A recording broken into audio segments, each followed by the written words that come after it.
People T V exclusive. Online പെൺവാണിഭ കേസിലെ നിർണായക തെളിവുകൾ അപ്രത്യക്ഷമായി. പ്രതി രാഹുൽ പശുപാലിൻ്റെ ലാപ്ടോപ്പും എക്സ്റ്റേണൽ ഹാർഡ് ഡിസ്കും കാണാനില്ല. ഫോറൻസിക് പരിശോധനയ്ക്ക് അയച്ച തൊണ്ടിമുതലുകളിൽ നിർണായക തെളിവുകളുമില്ല. രശ്മി ആർ നായരുമായി ഉന്നതർ നടത്തിയ അവിഹിത ബന്ധത്തിൻ്റെ ദൃശ്യങ്ങളടങ്ങിയ എക്സ്റ്റേണൽ ഹാർഡ് ഡിസ്കും കാണാതായതിൽ ദുരൂഹതയേറുന്നു. ഓൺലൈൻ പെൺവാണിഭ കേസിലെ പ്രധാന പ്രതിയായ രാഹുൽ പശുപാലിൻ്റെ കൈവശമുള്ള എക്സ്റ്റേണൽ ഹാർഡ് ഡിസ്ക്കാണ് കാണാതായത്.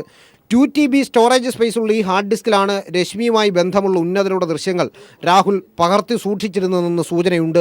രാഹുലിൻ്റെ വീട്ടിൽ റെയ്ഡ് നടത്തി പോലീസ് പിടിച്ചെടുത്ത സാധനങ്ങൾ ഇവയായിരുന്നു: മൈക്രോമാക്സിൻ്റെ ഒരു സ്മാർട്ട് ഫോൺ, വില കുറഞ്ഞ മറ്റൊരു മൊബൈൽ ഫോൺ, സാംസങ് കമ്പനിയുടെ ഒരു ടാബ്ലറ്റ്, പിന്നെ രാഹുലും രശ്മിയും ഉപയോഗിച്ചുകൊണ്ടിരുന്ന ഒരു പേഴ്സണൽ കമ്പ്യൂട്ടറും ഒപ്പം അതിൻ്റെ ഹാർഡ് ഡിസ്കും. ഫോറൻസിക് പരിശോധനയ്ക്കായി അയച്ച തൊണ്ടിമുതലുകളുടെ പട്ടികയിലും ഇത്രയും സാധനങ്ങൾ മാത്രമാണുള്ളത്.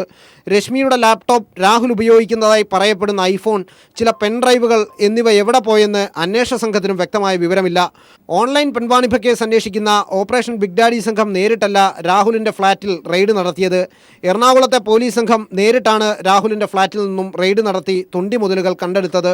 വീട്ടിൽ നിന്നും പിടിച്ചെടുത്തു എന്ന പേരിൽ കിട്ടിയ ഉപകരണങ്ങളിൽ എക്സ്റ്റേണൽ ഹാർഡ് ഡിസ്ക് ഇല്ലാത്തത് അന്വേഷണ സംഘത്തെയും കുഴക്കുന്നുണ്ട്. ഹാർഡ് ഡിസ്ക് തിരക്കി ബിഗ് ഡാഡി സംഘം പത്തനാപുരത്തെ രശ്മിയുടെ വീട്ടിലെത്തിയെങ്കിലും ഒന്നും കണ്ടെടുക്കാനായില്ല. രശ്മിയും ചില ഉന്നതരുമായി നടത്തിയ വീഡിയോ ചാറ്റ് രാഹുൽ പശുപാലൻ പകർത്തി സൂക്ഷിച്ചിരിക്കുന്നതും ഈ ഹാർഡ് ഡിസ്കിലാണെന്നാണ് സൂചന.